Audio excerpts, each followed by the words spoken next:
Muchas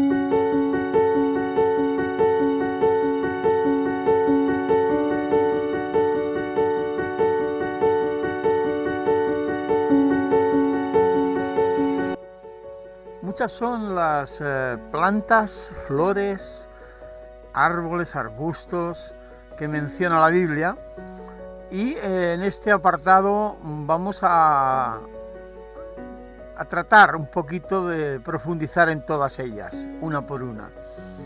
Van a ser varios capítulos y no solo vamos a mencionar las propiedades de esas plantas o árboles, como digo, sino que también vamos a tratar de explicar cómo las utilizaba el pueblo de Dios, el pueblo de Israel, y qué usos daban a determinadas plantas medicinales, o a veces no era solo para medicina, sino también para otros usos que daban a todas esas plantas.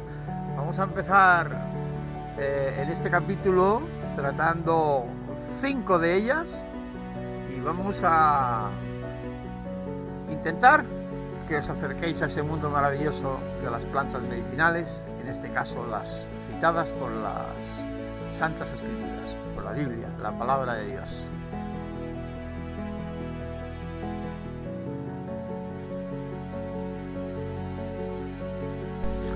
Estamos hablando del aloe, pero no el aloe vera, sino del árbol del aloe que nos cita el Antiguo Testamento. Su altura de este árbol está entre los 6 y los 20 metros.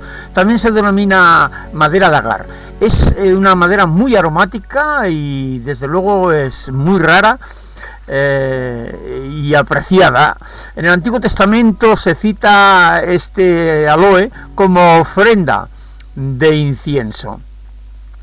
En su estado normal este árbol es muy aburrido, de madera blanca, ligera y sin olor, pero después tras ataques de insectos y pájaros o ramas que se rompen por el viento o la lluvia, a veces empieza a segregar una especie de resina para cauterizar la herida. Esta resina se difunde por el árbol en un proceso alquímico que dura decenas de años hasta que todo el árbol acaba impregnado y origina su inigualable aroma. Tenemos que tener en cuenta que esta madera, cuando se echa al agua, se hunde, no flota, y por eso en Japón le pusieron el nombre que en su japonés ginkgo se traduce como madera que se hunde.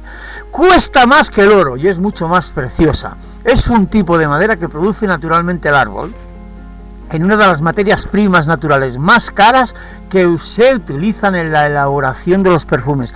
Todo buen perfumista la conoce, y dependiendo de la concentración que posea esta madera, se requieren entre 20 y 50 kilos para obtener 20 mililitros de aceite puro. Vamos pues ahora por otra planta más de las que menciona la Biblia, en este caso es el eneldo, una planta aromática, es una planta también utilizada muchísimas veces en la cocina como planta condimentaria. Es una planta anual, aromática, es muy fácil de cultivar y su crecimiento es rápido, puede alcanzar hasta 1 metro de altura, ¿no?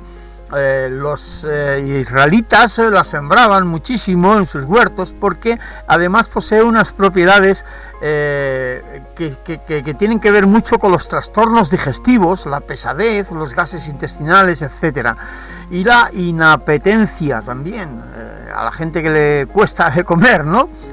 Infusión siempre de sus frutos machacados.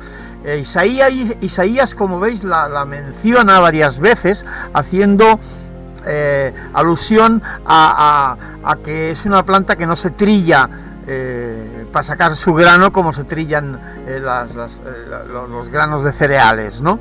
Así que conoced que esta planta es invasora también, que donde la sembréis va a aparecer siempre alrededor, y que es una planta muy digna de tener en cuenta en vuestras plantas medicinales. Y llegamos ahora a la menta, una de las plantas que también menciona la Biblia, ¿no?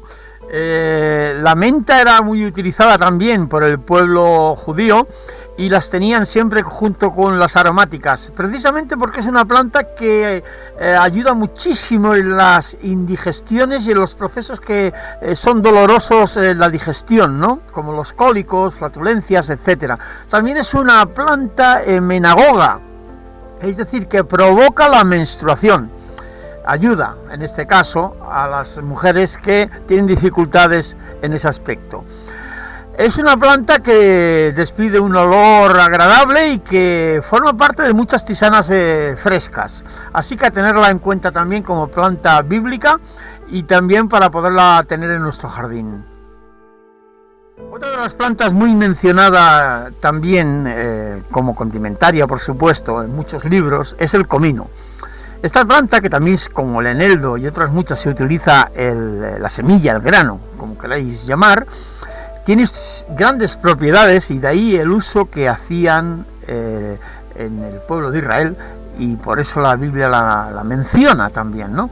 Tiene unas propiedades estomacales, antiespasmódicas, carminativas, que va bien, ya sabéis, para flatulencias y en caso de tener gases que molestosos. También es una otra propiedad que tiene sedante y calmante, ¿no? Y los cólicos intestinales estaba indicada, también en las diarreas, en las flatulencias, como digo, y en la lactancia materna también, porque junto al hinojo y otras muchas más favorecía la producción de leche materna. Así que es una planta que también bíblicamente tenemos recomendada para nuestro huerto medicinal. Y llegamos al junco, una planta que es herbácea, de tallo recto, pero muy flexible y que crece dentro de las mismas aguas, en lugares húmedos donde forma matas compactas, ¿no? El junco es la famosa planta que utilizó la madre de Moisés para hacerle ese canestillo y poderlo salvar al niño de la muerte de todos los pequeños que quería el faraón matar. De esta manera Moisés pudo salvarse y sobrevivir gracias a Dios y también, por supuesto, gracias a esa cuna de junco que se le preparó y con la cual pudo flotar en las aguas y poder sobrevivir. El junco, una planta más dentro de las que estamos tocando bíblicas. El hisopo es otra de las plantas mencionadas en la Biblia y que es planta semiarbustiva de la familia de las labiadas, como también lo son muchísimas otras de las plantas aromáticas, y que esta planta era muy utilizada también, y por eso la Biblia también la menciona, puesto que tiene varias propiedades interesantes sobre el sistema cardiovascular, que produce un efecto hipotensor, es decir, reduce la tensión arterial, y ello es debido a los polifenoles y la colina que está presente en las hojas especialmente, ¿no? Es también una planta, aunque menos potente que la salvia, es también práctica para los sudores, por ejemplo los acaloramientos, ¿no? Que a veces se producen. También en el sistema respiratorio también actúa, y es béquica y expectorante gracias a la marrubina, que es una lactona, ¿no? Es decir, también es efectiva contra la tos, es una planta muy medicinal, además de utilizarse como aromática, también actúa sobre el sistema digestivo, como carminativa, estimulante, y acelera el tránsito digestivo, y también tiene uso en vía externa, ¿no? Puesto que es recomendada en forma de gargarismos, ¿no? Cuando es preciso tratar la faringitis seca. Y también se puede hacer alcoholatura, aceite esencial también se extrae de esta planta, y sirve como vulneraria, es decir, para muchas heridas. Así que otra planta más a tener en cuenta del por qué las menciona la Biblia. Bueno, pues llegamos a la última planta de este primer capítulo, puesto que hay muchas más que vamos a ir tratando, y que corresponde precisamente al cilantro o al coriandro. Esta es una planta muy aromática, que o bien la amas o la odias. Lo digo por el olor, porque tiene un olor muy, muy especial, muy fuerte, y se utiliza su grano, ¿no? Tiene excelentes propiedades, y no me extraña que los judíos la utilizaran muchísimo y se cite y se nombre, puesto que es una planta que tiene propiedades carminativas para gases intestinales, es estomacal. Ya veremos ahora, voy a comentaros rápidamente a nivel del tracto digestivo cómo funciona. Es estimulante de la secreción de la mucosa gástrica. Es algo laxante y purgante, y es por eso que forma parte de muchas de las tisanas que se hacen a nivel laxante y purgantes, y también previene la irritación intestinal. También es una planta muy útil en las flatulencias y cuando existen putrefacciones intestinales. En ese aspecto actúa bastante drásticamente. A grandes dosis hay que decir que por vía interna puede producir un efecto narcótico. Por lo tanto, es una planta a tener en cuenta y tener mucho cuidado. Su nombre, el cilantro, significa en griego chinche, y hace alusión al olor que os mencionaba, fuerte, que despide esta planta. Y existen por eso las discrepancias, ¿no?, en lo referente a su olor, que mientras que para unos es desagradable, para otros es aromático.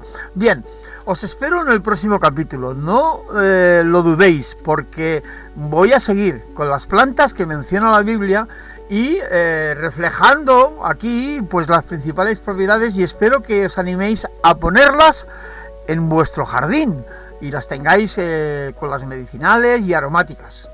Un saludo, un abrazo, bendiciones.